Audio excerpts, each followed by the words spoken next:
Hi అండి, అందరికీ నమస్కారం. Welcome to my channel. అందరూ ఎలా ఉన్నారు? నేను బాగున్నాను. మీరు కూడా బాగుండాలని కోరుకుంటున్నారు. ఈరోజు ఎంతో టేస్టీగా ఉండే బీన్స్ ఫ్రైని చేసి చూపిస్తానండి. చపాతీలోకైనా అన్నంలోకైనా దేంట్లోకైనా చాలా టేస్ట్గా ఉంటుంది. ఈ ఫ్రై కోసం నేను ఒక 1/2 కిలో బీన్స్ తీసుకున్నానండి.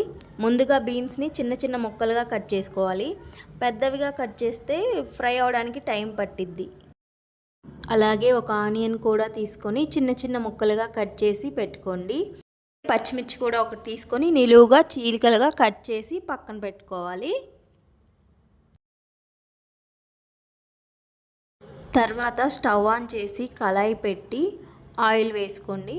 ఆయిల్ కొంచెం లైట్గా వేడయ్యాక పోపు దినుసులు వేసుకోండి. పోపు దినుసులు కొంచెం వేగాక సన్నగా కట్ చేసుకున్న ఆనియన్స్ వేసుకోవాలి.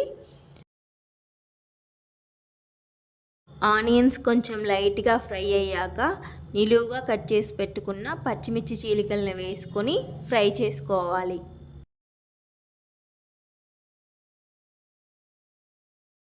అందులోనే కొంచెం కరివేపాకు కూడా వేసి ఫ్రై చేసుకోవాలి.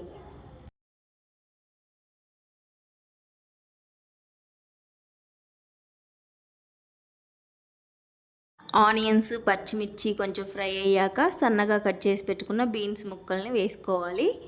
వేసుకున్న తర్వాత ఒక 2 మినిట్స్ హై ఫ్లేమ్లో పెట్టుకొని ఫ్రై చేసుకోవాలి.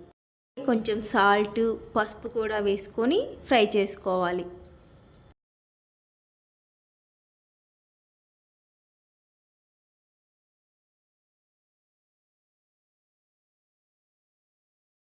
బీన్స్ ఫ్రై అయ్యేలోపు కొబ్బరి కారం తయారు చేసుకుందామండి. ముందుగా 4-5 ఎండుమిరపకాయలు తీసుకోవాలి. కారం ఎక్కువగా ఉందండి, అందుకే 4-5 తీసుకున్నా, లేకపోతే ఒక 10 వరకు తీసుకోవచ్చు. తర్వాత పచ్చి కొబ్బరి ముక్కలు తీసుకోవాలి. తర్వాత ఒక 7-8 వెల్లుల్లి రబ్బలు తీసుకోవాలి, తొక్క తీసినవి. స్మూత్గా కాకుండా కచ్చా పచ్చాగా మిక్సీ పట్టుకోవాలి.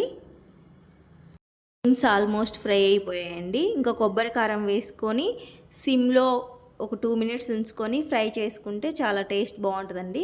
లాస్ట్లో కొంచెం కొత్తిమీర కూడా యాడ్ చేస్తున్నాను, టేస్ట్ ఇంకా బాగుంటుంది. బీన్స్ ఫ్రై రెడీ అయిందండి. ఒక బౌల్లోకి తీసుకుంటున్నాను.